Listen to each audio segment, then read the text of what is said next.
Bonjour à toi, comment vas-tu? J'espère que tu vas bien. C'est un plaisir pour moi de te retrouver sur le podcast La Femme Restaurée. Alors aujourd'hui, nous allons parler de quoi? Tu dois augmenter ton niveau de prière, ton niveau de consécration, ton niveau de sanctification. Et tu sais, plus tu vas aller loin, plus tu veux monter avec Dieu, tu veux aller dans une dimension supérieure avec le Seigneur. Tu dois monter plus.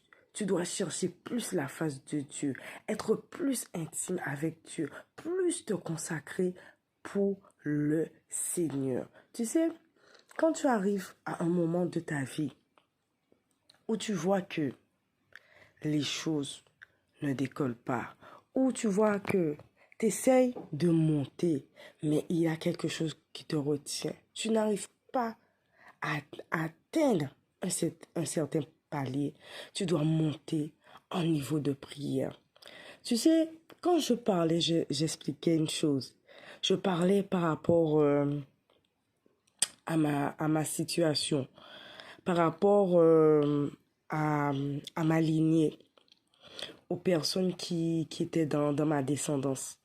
Il y a beaucoup qui ont servi les sciences occultes, qui ont fait de la divination, ils n'étaient pas en Christ. Et on nous avait initiés dans cela très tôt. Et quand vous arrivez, vos ancêtres depuis des générations, 100 ans, 200 ans, 400 ans, ils ont servi des dieux sataniques pour avoir des privilèges, pour avoir de l'argent, pour avoir... peu importe.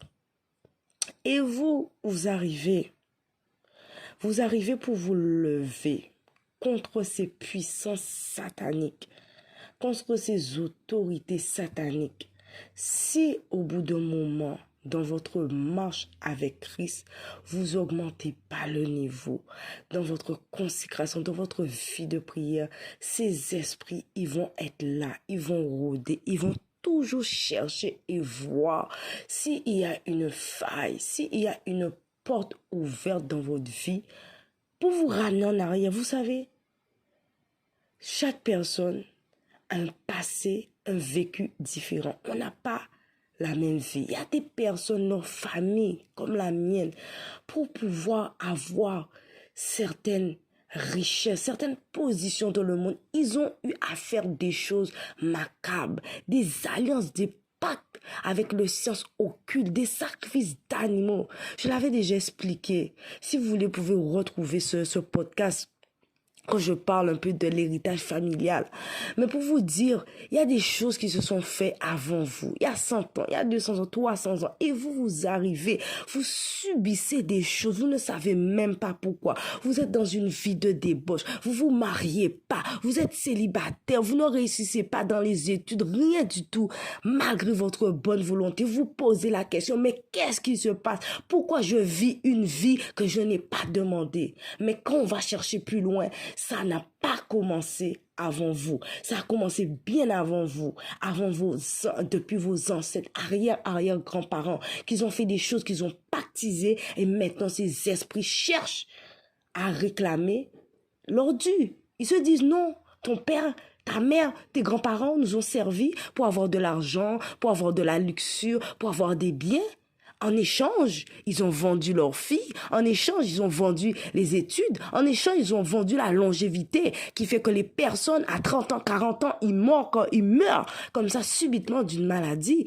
Et si vous n'êtes pas des hommes et des femmes de prière qui marchent avec Dieu, qui ont une relation, une foi ancrée, bâtie avec Dieu, qui montent dans la prière, qui montent dans la consécration, qui montent dans la sanctification, qui décident de tout abandonner pour Christ, être un autel vivant. Au bout d'un moment, vous n'allez pas y arriver. Parce que plus vous allez essayer de monter, il y aura ces esprits.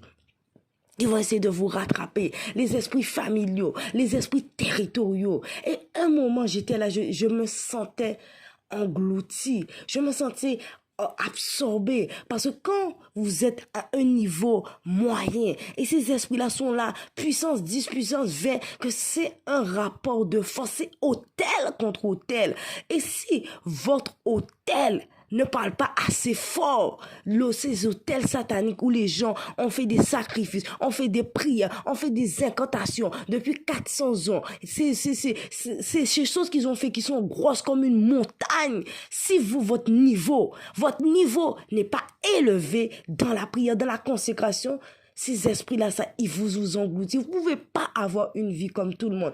Si vous savez, dans votre famille, il y a déjà même une personne que sa famille, peu importe, n'a pas fait des alliances ou autre, mais en étant enfant de Dieu, en étant dans ce monde, Satan cherche à nous réclamer. Nous sommes réclamés. Alors imaginez encore vous, vos parents ont fait des pactes, des alliances, ils ont pactisé. Vous pouvez pas vous dire allez vous coucher sans dormir, restez 2 ou 3 jours sans prier, sans méditer la parole, sans chercher la face de Dieu, sans marcher avec Christ, sans vous réveiller le matin, sans dire ah je me réveille ce matin, remettre ma journée entre les mains de Seigneur, priez, parce que dans la nuit, c'est là où est-ce qu'il y a des choses qui se passent, c'est là où les alliances, les pactes sont contractés, c'est là où toutes sortes de choses sont passées dans le monde spirituel, et les gens se réveillent comme ça le matin, ils ont des maladies, ils ont des choses bizarres qui les arrivent, des complots, des accidents, parce que la nuit, des choses se sont passées, et en se réveillant le matin, ils n'ont pas prié pour commander la journée, pour annuler tout ce qui a pu être fait contre leur vie, c'est les œuvres de l'ennemi qui va prendre le contrôle. Donc, il est important de se réveiller le matin, prier, annuler tout ce qui a pu être fait, récupérer tout ce qu'on vous a volé dans votre sommeil, votre gloire, votre mariage, vos bénédictions, votre intelligence, tout ce qu'on a pu vous donner, posséder la journée, communier avec Dieu durant toute la journée. Le soir, prier avant d'aller dormir, tout le temps garder une communion constante avec le Seigneur. On ne peut pas vivre comme tout le monde parce que l'ennemi, il est là quand le Seigneur dit que quand un démon est sorti, il rôde, il cherche si la maison est vide et revient encore avec 7 démons et c'est ça. On peut pas se dire, comme il y a des personnes, vous allez voir, ils vont se lever, ils vont rester un jour sans prier ou bien ils vont avoir une vie, voilà, ils vont avoir des petits compromis, ils vont faire des petits compromis, ils vont vivre une vie, voilà, ils vont vivre avec des personnes, tu vois, ils vont vivre avec des personnes, voilà, ils sont pas encore mariés, peu importe, ils vont avoir encore des petits mensonges, avoir encore des petits vices, des petits penchants, rester dans des mauvaises relations, des mauvaises fréquentations qui les tirent à médiser, à faire n'importe quoi. Mais, voilà, vous allez vous dire, mais ces personnes-là, elles font ces choses, mais elles ont même pas le degré d'attaque, d'oppression que moi-même qui ai totalement décidé de m'éloigner de la mauvaise vie, de m'éloigner des mauvaises relations, d'arrêter le mensonge, d'arrêter la colère, la haine. On n'a pas la même vie. Chaque personne n'a pas la même différence. Quand vous savez dans votre famille, il y a ces choses qui règnent, vous devez avoir une foi bâtie en Christ, une foi ferme, nager dans la parole, nager dans les Écritures, nager dans votre identité consacrée à l'Éternel, dans la prière, entouré d'hommes et de femmes consacrés dans la prière, qui vont pouvoir vous tenir la main, qui vont pouvoir prier avec vous, pas seulement passer des bons moments, s'amuser avec vous, rigoler, mais qui sont des femmes, des hommes et des femmes spirituelles que Dieu aura mis sur votre route pour prier pour vous aider. Parce que des fois, il y a certains combats qui sont tellement lourds, qui sont tellement puissants. Que des fois, je me suis dit, mais Seigneur, je pouvais pas, je sentais que ces choses voulaient m'avaler. Des fois, vous êtes tellement fatigué, ces choses, et elles arrivent, elles vous attaquent dans votre corps.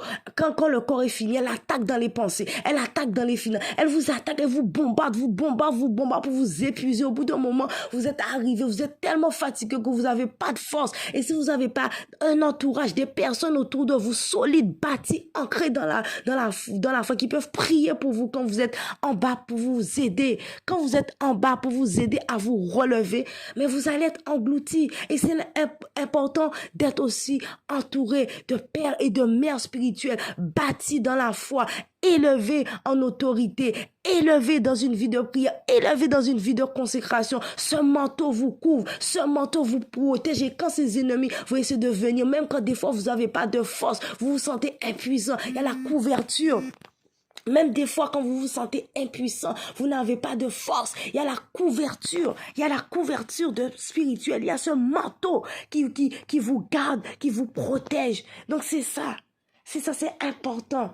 Il est important de vous voulez aller plus loin. Vous voulez aller dans une autre dimension en cette saison. Vous devez monter. Vous devez passer plus de temps dans la prière, passer plus de temps dans la consécration, plus de temps à chercher Dieu, à abandonner tout ce qui ne plaît pas à Dieu, toute forme de corruption, toute forme d'idole, tout ce qui peut vous éloigner de Christ. C'est important. Tu veux avancer. Ça fait des années que tu es là. Tu vis encore les mêmes choses. Tu dois augmenter de niveau, augmenter dans la prière, passer plus de temps dans le jeûne, plus de temps dans la consécration pour que ces autels qui parlent contre toi, pour que ces montagnes de Jéricho qui perdurent puissent tomber. Parce que pour pouvoir voir la gloire de Dieu, il y a un prix à payer dans la prière. Il y a un prix à payer dans la consécration. Surtout quand tu sais d'où tu viens, d'où ta famille vient. Si tu veux pas que tes enfants, ta descendance, encore vivre ces choses que toi-même, que tu as vécues. Tu payes le prix, pas non seulement pour toi, mais pour tes enfants, t'aligner. Donc, des fois, ça va être dur, ça va être difficile, tu vas être fatigué, mais si tu veux voir un changement, tu dois être révolté, tu dois te dire non, assez, c'est assez. Dieu doit me parler, je dois l'entendre, il doit me dire ce qui se passe. Je ne vais pas arrêter de prier, intercéder jusqu'à temps qu'il ouvre mes yeux, qu'il ouvre mes oreilles pour que je puisse voir qu'est-ce qui se cache devant moi, qu'est-ce qui m'empêche d'avancer. C'est important d'augmenter dans la prière.